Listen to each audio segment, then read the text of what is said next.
everyone, today I will read this passage.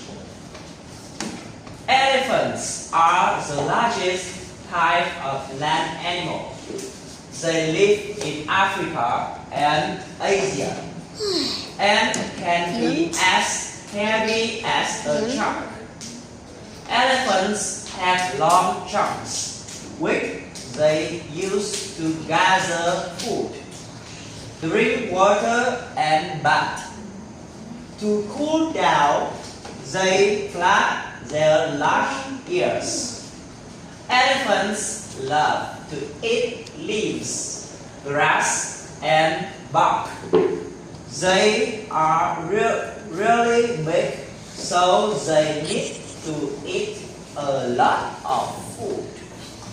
They sometimes spend up to 16 hours a day searching for food.